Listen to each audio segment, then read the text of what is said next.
Afternoon, Gavin Chamberlain, CEO of Bannerman Energy. We're currently developing the Tango project in Namibia. Good to see you. Welcome to London. Thank you, Matt. I saw you in Cape Town, didn't I? Yeah, last time was Cape Town. Good. Yeah. I just want to catch up because the markets are kind of gone a bit crazy. Uranium stocks being hit, along with everyone else. But for this conversation, uranium stocks, and that kind of sort of changes kind of optionality in terms of what you can do and how things move forward. You're getting a bit of stick, I think, on social media around water. Still, yes. Yeah, not still water. Where can you tell us what's going on there? Yeah. Because there's some misinformation going around. Yeah. No, I think last time we spoke as well, we had said to you we had an MOU in place. Yeah. Since then, we've actually now engaged with NamWater, and we've currently got a draft of a supply agreement on the table between us and NamWater. Right. Which effectively takes it from just an MOU into a contractual agreement. Right. The water is available. This is Right. the key thing. Okay. To do what? The water is available for the production of all the mines that are planned in the area. Right. Okay. So there's sufficient water. The government is also looking at putting in a second desalination plant. But at the end of the day, the existing desalination plant has sufficient water for what we require. And when I say we, it's all the mines in the area. Right. Okay. Where they do run into problems is sometimes when they have the sulfur bloom, and then effectively you have to have sufficient storage on site, which we've taken into account in our design.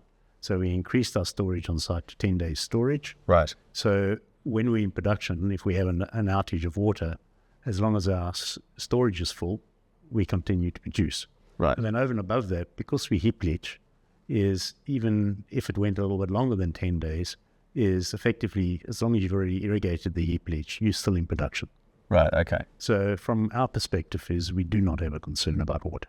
Right. And then We're confident. 10 days doesn't sound like a lot, but you're saying it's more than enough to solve a problem like those blooms which may occur, sulfur blooms. Yeah, so what we did is we did some research with the local mines as well. Yeah. And also we spoke to Arana and we also spoke to NamWater to find out what the average duration of an outage is.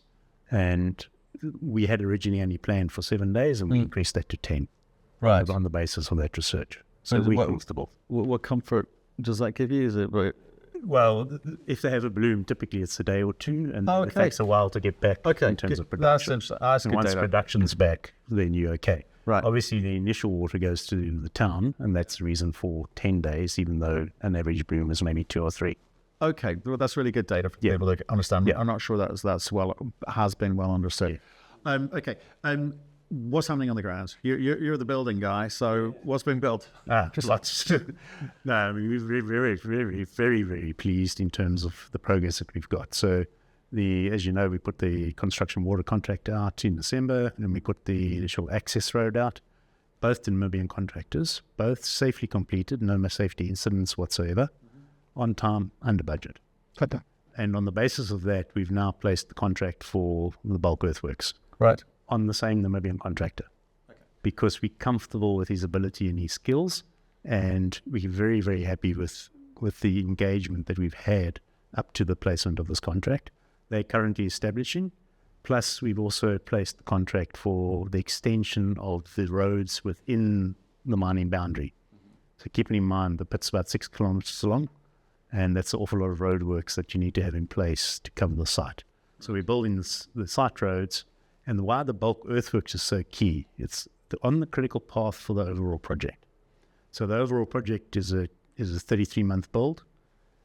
This contract is 24 months, but it's on the critical path of the overall construction schedule. Mm-hmm. So even though we're not at final FID, we're actually already building to the 33-month schedule, which puts us in the position to be able to put uranium production in 2027 and into the market probably by early 2028.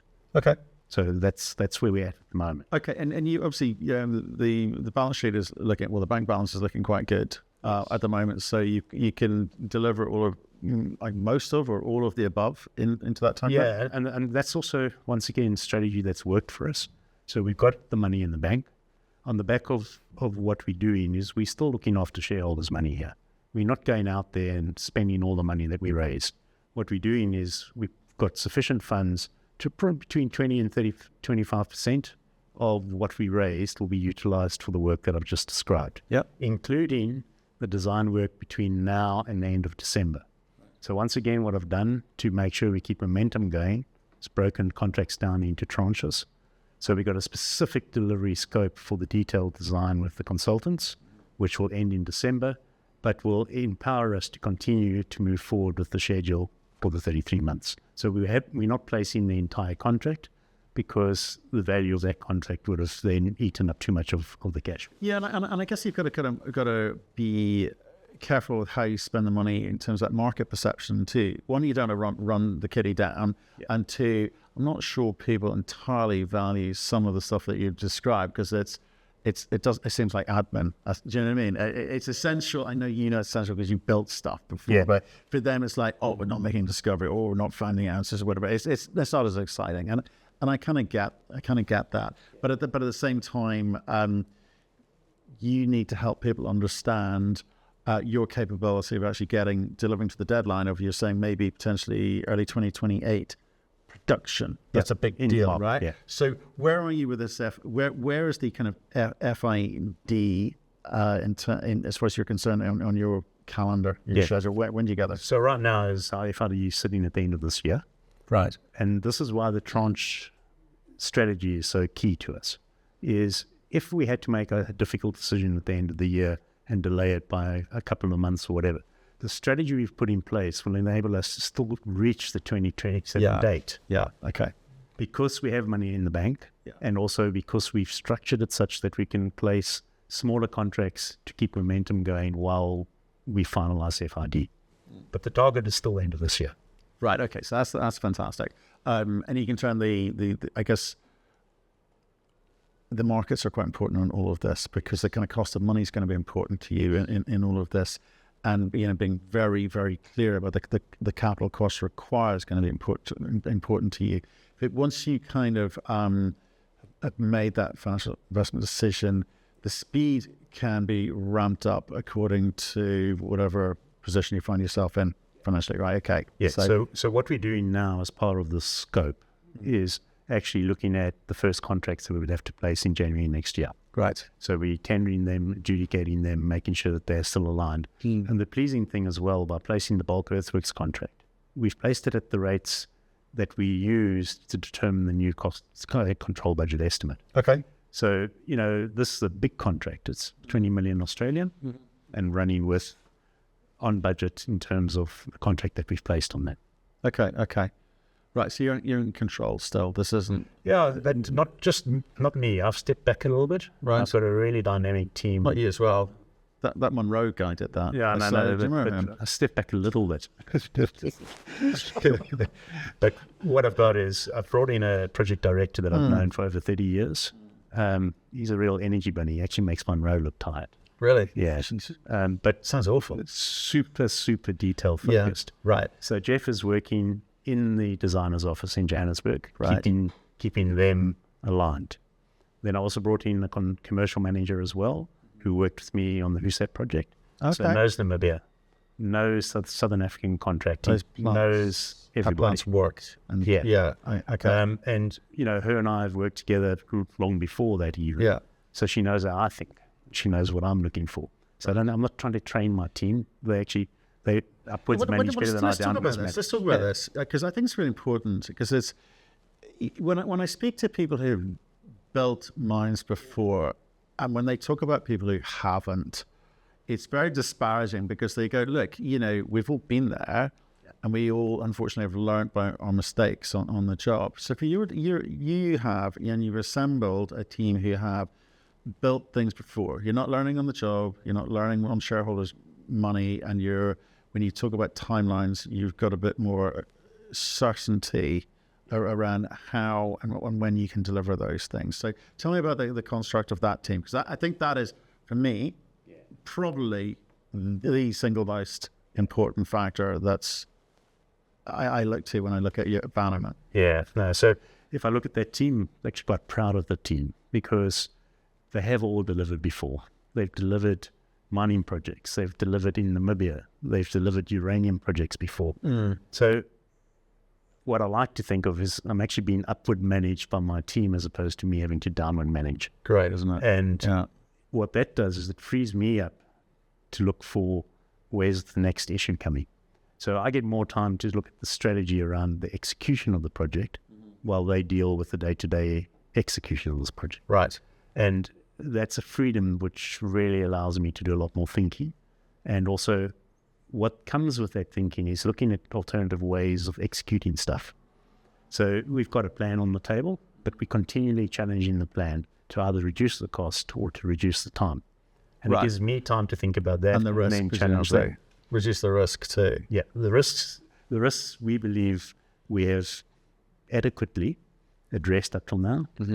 But as a projects person and in the project environment, half of the fun is actually when you see something that you didn't expect, because it's around the speed that you deal with it. That there will be surprises on the project. We know that. But it's the speed at which the team is empowered to deal with the issue to minimize any impact on the project and potentially improve the overall outcome. Right. So I'm not worried about risks that suddenly appear, because I think I've got a really mature team that know how to react to a risk as it appears. Okay. But my focus is on trying to identify them before they appear. Right. Let's come back to Namibia, okay? Because I think there's a lot of very topical things at the moment. I think no more so than what's been going on in Indonesia, right? Military coup last year, French thrown out, US and serious discussions with the, we'll call it polite, interim government, we'll call it. Namibia. Yeah. Obviously, we know of the big boys already operating in country. We know some of the big names operating in country. Namibian government. Yeah. Is that a red flag? Should we be concerned with any aspect of doing business in country? No, not at all. My experience of working with the Namibian government at all levels has been professional and positive. And I mean, most recently, we needed to renew one of our environmental clearance certificates. They told us it would take 3 months. They proved it in 2.5 months, and we've got it on our desk already. Okay. So they understand what risks we're dealing with, and they also understand that they need to assist us to make sure that we can achieve the mine because it's for the good of the country. So I understand mining, understand the uranium, and routes to market for you guys and what you need. Okay, hence the water conversation has been relatively well handled and quickly. Yeah. Okay. So that's off the table. What are the other kind of major, like to say the top three things that you look to deal with in terms of delivering to that again? Beginning of 2028. At the end of the day, it's kind of all I care about. Everything else that you do, for me as an investor, is kind of the admin of making sure that you can start producing dollar signs. Yes. For me, right? Yeah. Do you look at it like kind of a bit like that? Yeah. For me as well is making sure that we have what we say we're going to spend is what we spend. Yep. So meeting that target. Yep. Meeting the schedule is key for us.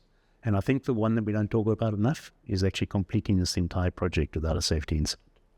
We've got 14 years already under our belt, and we want to maintain that going forward. I'm so glad you said that, right? Because we've seen a few instances in Africa. Like, in fact, there's a company reached out to us and said, well, I'll do an interview with you. And I was the same when I was in banking as well. I didn't take a meeting with the company for the following reasons. It seemed on a quarterly basis they were announcing a death, and their deep sorrow and to the families of all of those affected. It's like, and this one most recently, there've been 6 deaths in the last year, separate incidents. It was almost a templated press release, which I thought was disgusting. You fill in the name. Right, we definitely didn't do that interview. You have no desire to give oxygen to people like that, or companies like that, for sure. So what you say is so important, because the ripple effect throughout, not just the family, the community, is a big. Yeah, I mean, one of our standard values is that anyone that comes to work must return home safely. Yeah, and it's a normal expectation, and it's normal, and we want to keep it normal. We don't want to become an abnormal company out there. And here I have to give credit to the team on site. Werner Ewald is a man who leads by example. And, if he identifies an incident, he reacts to it immediately. Yeah. And makes changes and makes sure that the rigorously, things are dealt I'm sure. Rigorously. So it's, the whole point of it is that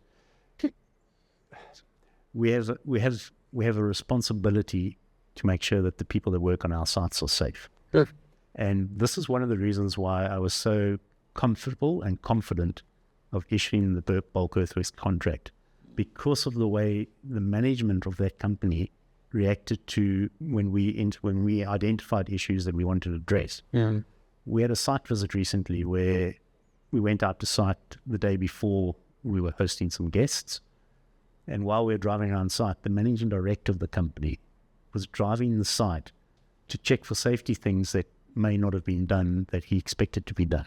So when the managing director of a company shows that level of interest, I believe that we've got the right company working for it. Yeah, for sure. And that's the culture that exists within the people on site.